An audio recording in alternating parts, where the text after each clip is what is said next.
Good morning. It's 9 o'clock. I'm Vern Tepe, the Chair of the Public Service Committee, and I hereby call the committee meeting to order.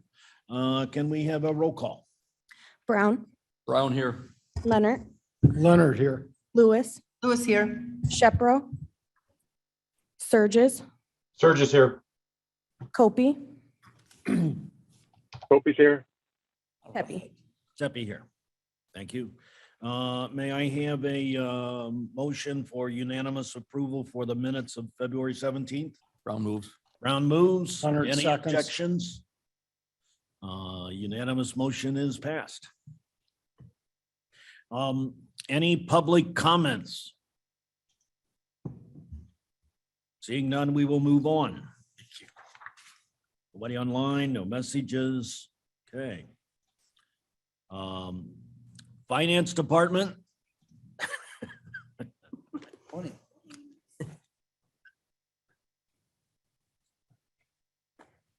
No, nothing? Oh, okay, I'm sorry. Financial reports are attached. Recorder's office, they were in earlier. Their reports are on file, and they're a little bit busy this morning, so they felt that everything was in order. And then the treasurer's office, my apologies. Also, the report is on file. I'm here if you have any questions. Any questions? Okay. Supervisor of Assessments, Mr. Armstrong. Good morning, everyone. My packet is on page 20. My report is on page 29 of your packet. As I noted last month, we received our equalization factor. I have the equalization memorandums from the department attached to my report. A lot of numbers, kind of an inside baseball process.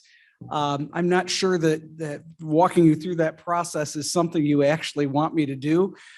So if you have any questions about any of those numbers, what they mean, how they were arrived at, and how they are going to impact a property assessment in Kane County, I'd be happy to either answer any questions now or individually if you think that would be more appropriate. Finally, we have completed our equalization study for the 2022 year. I'm going to have the results of that in next month's meeting. This just was finalized yesterday. But based on our 3-year equalization study, our preliminary or projected factor countywide is 1.0588 for the coming year. Now, that's the one we apply here at the Supervisor of Assessments level before things go to the board of review. So those are also further broken down to different numbers for each township. I'm going to have that full report in next month's meeting, but those have all been transmitted to the township assessors this time. Next month, by the way, I will be in Decatur for a meeting. I have meetings in Bloomington and Decatur on the 20th and 21st, but I will be online to discuss any questions you have. My meeting doesn't start till after 10, so I'll be available on the Zoom portion of the meeting at 9. I'd be happy to answer any questions anyone has. Questions? No, thank you, Mark. Mr. Tepe, Surges here. Oh, yes, Mr. Surges. Hi, could I ask for a phone call from our supervisor, just offline whenever his schedule permits? That would be fine. I'll give you a call sometime today. Perfect, thank you. Okay, the Regional Office of Education. Hi, my name's Katie Algram, and Pat Del Santo asked me to come online today to speak to public service about kind of our countywide Institute Day. I'm the Director of Innovative Professional Learning, and one of my main charges every year is to put on a countywide Institute Day. So we just got finished with that, and that was on March 4th. So what's really cool about that day is that all 9 districts in Kane County have a Teachers Institute Day. And so we were able to house over 1,300 educators at the Q Center in St. Charles for a day of professional learning that was focused on social emotional learning for our students. And so We had private schools as well as public schools who were able to attend this event. It's 100% free for all of the educators in Kane County. We had over 115 sessions to offer that our attendees were able to select from so that it aligned to their district's visions and goals, as well as their own personal professional development. We had 2 keynote speakers. We had Tom Murray and Greg Wilcock. So we started our morning off with Greg Wilcock really talking about how to build meaningful, authentic relationships with our students and how we have to use those relationships to foster everything we do in the classroom. And then we ended the day with Tom Murray, who really talked about using those relationships that Greg had talked about in the morning to spark student interest in education and find out kind of what they're learning and using that to help support some additional learning. We had over 90 speakers, and we are planning on doing a very similar event in 2023 because we had such great feedback from all of our attendees. So we're looking forward to planning on March 3rd of 2023. Is there any questions that anybody has about our Institute Day? Oh, we hope it goes well. Thank you very much. I Thank you. appreciate it. Any other questions? All right, let's move on to the county clerk. Do you want to present the You want the resolution? resolution? I mean, that's what you're all here for, I can imagine. Raffle resolutions. Let's go. We have a It's- resolution that's authorizing an intergovernmental agreement between the city of Batavia and the county of Kane for the administration of raffle licenses. We have a motion, Brown moves. Leonard, Leonard seconds. Any discussion? Yep, Mr. Chair. Yes, Could Brian Mr. maybe Brown. explain a little bit about what that's all about? I talked to the city administrator, Laura Newman, on this, and she basically just explained to me that it's required that if an organization is going to have a raffle and so they have to come to the city and get a license to do it or a permit, what have you, and then they have to come to the county. But this intergovernmental agreement takes Batavia out of it because they have to go by the county ordinance anyway. So they now just come to the county. Is that right? Well, so we handle the raffles for unincorporated areas. And then there are some municipalities that have entered into agreements with the clerk's office to handle that. So Batavia would be doing that now. Right. Okay. So it kind of takes it out of Batavia's hands since we already do it. All right, any other questions? Can we have a roll call, please? Brown, Yes. Leonard, Leonard, yes. Lewis, Lewis, yes. Shepro, Sturgis, Burgess, yes. Copy, Opie, yes. Tepe. Happy yes. And then Brian, did you have anything else you wanted to add? The usual in terms of reports, you can see, again, numbers trending in the right direction. We're ahead of last year. We're ahead of obviously the year before. So that's good in terms of revenue. A couple quick things. I guess the other thing you're excited about besides raffles would be the election. Thanks again to everyone who made filing a success, staff, candidates, even the snow, things went smoothly. And so we appreciate your help on that one. So we'll be coming up at the end of this month on the 30th will be the first day that voters can request a vote by mail ballot. So that the application will go live on the website on the 30th on the day, because it's 90 days before the election. And then the ballots by law can't be mailed until 40 days before, which will be May 19th. But it gives the opportunity for the voters to either call our office, go on the website, come into the office and get that application. One of the changes this year, the omnibus election bill in May changed the process slightly, where now a voter has the option to either request a vote by mail ballot for just one election or request a vote by mail ballot for multiple elections and be on what's called the permanent vote by mail list. So it was a legislative change. We have to do what they tell us to do. So the application will give the voters those choices.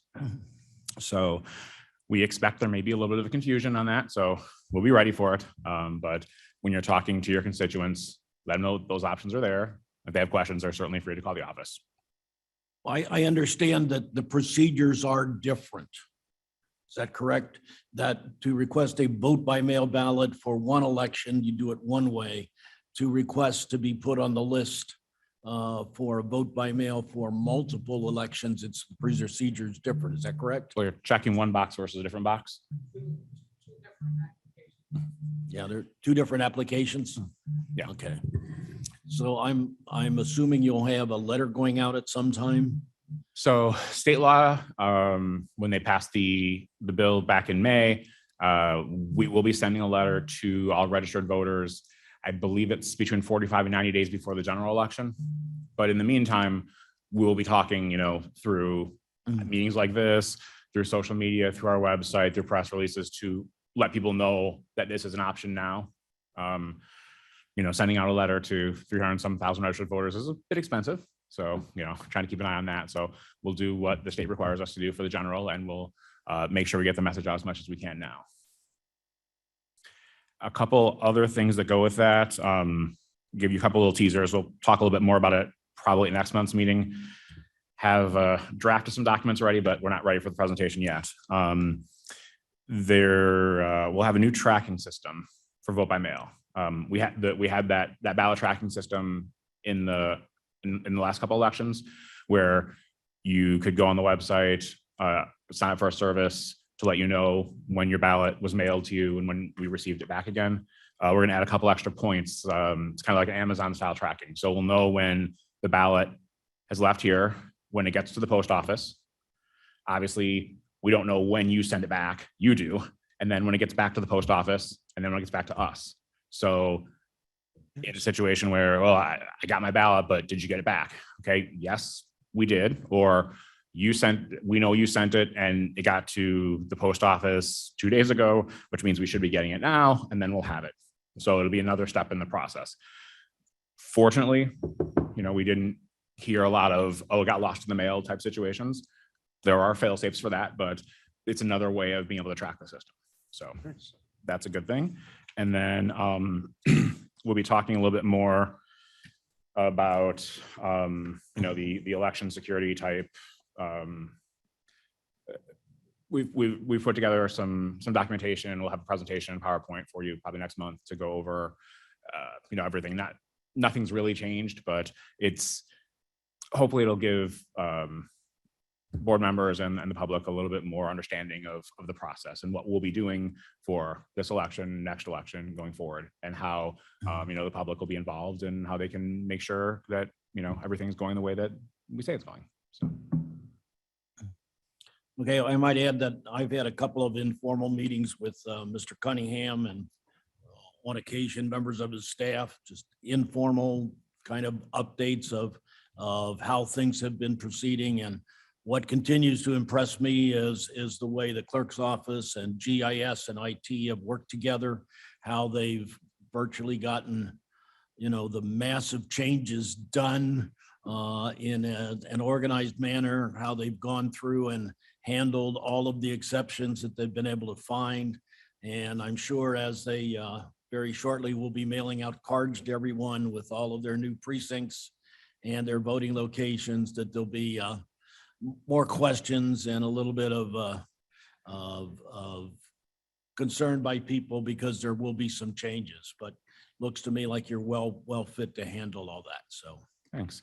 We ran out of the election calendars on the filing day. They're on the website. So if you just go to the clerk's website, it's there, and we'll have some more ready. But a couple, I think it was the county board meeting where there was a question asked about, when am I on the ballot and when are those things going to be done? A lot of those dates are on the calendar, but just to make sure everyone's on the same page. So yes, the filing period closed, but the ballot is not certified yet. So there's still, and keep in mind that we handle the local candidates here, but a lot of people filed in Springfield.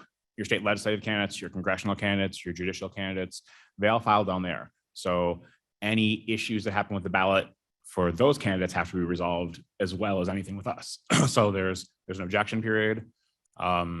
Those things have to get handled. And then in the past, we expect a lot of those challenges for the state candidates, and don't think this will be an exception year. If just remember, if we go back 4 years ago, I believe it was one of the congressional races. I think it was the 6th. We don't have that anymore, but it was an area of Kane County that was involved in that. And then a few of the attorney general candidates had objections, and those objections and then the corresponding court cases to handle those dragged on actually past the beginning of early voting. So our ballot may be certified, but we may be waiting for others. So just if things go according to plan, the ballot gets certified on April 28th. That's when we'll know for sure who the candidates are at that point. And the military ballots go out about 2 weeks later, and then early voting starts about 3 weeks later. So there's they don't leave a lot of time in the calendar for problems to come up. So hopefully we won't have any, but ultimately that's when you'll know who's who. At this point, if you filed and nothing happens, then great, you're fine. But there may be other kinks that are out of our control. And right now is the time for filing any objections to petitions, right? Okay. Any questions? Ms. Lewis? Okay, just, first of all, a comment. You two did a great job, and so did Jack on filing day. It was actually fun because it was handled very well, and you had lines. The one thing I kept hearing, though, is if you could have an express line for those people that are only doing one versus the people that bring in 25. But yeah, it was very well handled, very professional, so thank you very much. So if people request their vote by mail ballot, when do they actually get that then? Like not till the end of April or something? May 19th? Okay, because I know people will ask, well, and I don't want those phone calls that say, wait, I send it in on March 30th, when am I gonna get it? So. And on the website, so we have on the front page, there's a list of some of the dates. And one of the things it says is first day to request is March 30th. And then I think there's an asterisk, ballots cannot be mailed until May 19th. Perfect. So. I do send a lot of people to your website because, you know, my memory every year gets a little worse. Yeah, maybe Register to vote, can you register to vote online? Yes. Okay. And that, So can they register to vote and then request the mail-in ballot? so the registration deadline, so there's the traditional, like on paper, old school Mhm. registration deadline is usually about 30 days out. The legislature has given other opportunities. So you can register online through the Secretary of State's portal, and that is until June 12th. Okay. And then through grace period, so after the registration period closes, if people want to register through grace period, the first day of early voting here is the same day that the vote by mail ballots go out. So the 40 days out, that's May 19th. So if you're after that point, when registration closes, if you're going to vote in-person early voting and grace period register, you just register and vote at the same time. And then that extends through what we call same day registration on election day. So if people aren't registered even up until election day, or they've moved and changed their registration or any of those things, you can still do it on election day at the polling place if you bring, the ID you would need to register to vote. Awesome. Yeah, these are real short timelines and people are procrastinators. One other thing.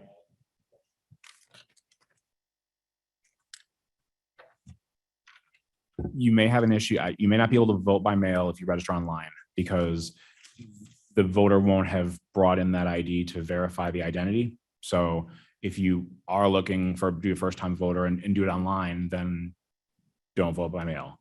Okay, perfect. One last thing, and this is just a general comment.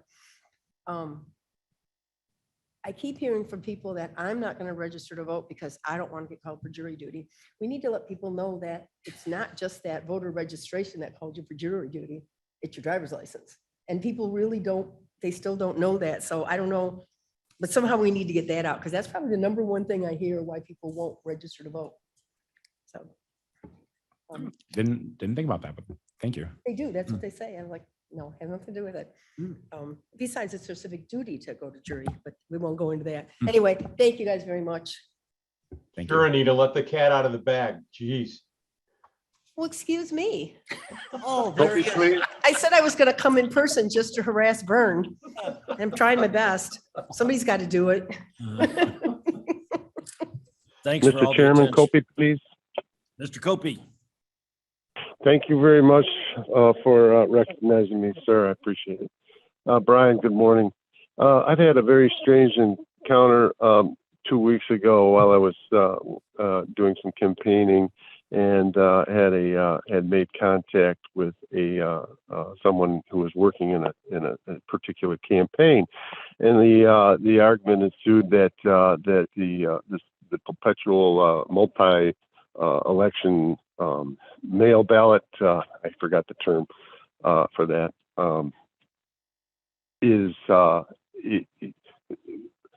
well, I appreciate you qualifying that the fact that this system is available, first of all, and that was the first hurdle, but the second, the point that I wanted to make, and I'd like to make to the committee and to Jack's office, is that there really is no means for checks and balances of who is actually living in that at that address, or who is actually filling out the ballot to vote when they send it in. And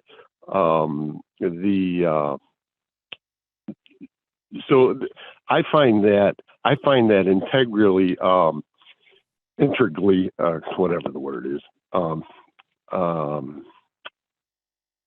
fraught with hazard, in that it can be abused, and if multiple people abuse it, and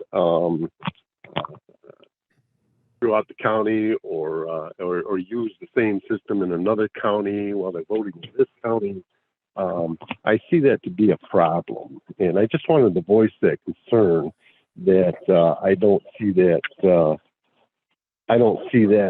any solution for that. How is it possible that you can police that system? So it's going to come down to either repeal the law, or at least make a decree that it's an impossible situation, and that's just my opinion. And that isn't necessarily the clerk's office that of course is making that opinion, or this committee. So I just wanted to voice that concern. Thank you for your time. Thank you. The challenge, Mr. Copey, is that it's the clerk's job to do whatever the legislature has decided, and it's the legislature that has changed the rules. Their job I is understand. to try to make them so that becomes a challenge, but I understand your concern. Thank you very much. Appreciate it. Any other questions? Okay, I'm going to move on to other business, and I see that Mr. Surgis is online. Wanted to share with the committee that effective next month, the Veterans Administration will begin reporting through this committee. Okay, that change will be taking place because of a review of the rules. I know that when I initially received this assignment to be chairman of the committee, I went and looked at what the committee's responsibilities were. Had a discussion with Mr. Surgis about the Veterans Administration, because it says in the documents that it's supposed to be reporting through this committee. Mr. Surgis says, wait a minute, they've been reporting through his, which committee was that? Human Services. Human Services. Human Services, and it turns out they've been reporting there since 2005. So, I had a discussion with Jake Zimmerman yesterday, and we will make sure that this is a smooth and seamless reporting change as much as possible. Right, Mr. Surgis? Yeah, Vern, I mean, clearly in the document 2-48, the charter of your committee has Veterans Administration under it. all of our research indicated going, as far back as 2005, and any historian that we have on in service right now remembers that VA reported to Human Services. That doesn't mean it's correct, and so we're just trying to make sure that we realign that. Vern, I do want to make sure that you had a minute to look through my email that I sent yesterday. If you haven't, take a few minutes to go through that. It sounds like there's some legislation in Springfield right now that will dramatically shape how the VA is run in the future. And you and I should both be aware of that and possibly be prepared to bring that forward to the board. So if you can take a few minutes with that, I'd appreciate it. Yeah, I did, and I understand that we would have to have a separate conversation on that, and it's Yep. The legislation that Mr. Surges is referring to is a substantial change in the way the Veterans Administration Group would be funded. So Funded and report. that's true. That's both. Yeah, they wouldn't So have it to may be report to us short-lived. anymore. Yeah. Okay. Any other questions or comments? We have no reason for executive session I know of. May I have a unanimous motion to place reports on file? So moved. Okay, so moved. Any objection? Okay. In honor of Mr. Kenyon, may someone make a motion for adjournment? Mr. Brown moves. 100 seconds. All in favor? Aye. Okay. Thank you, everybody.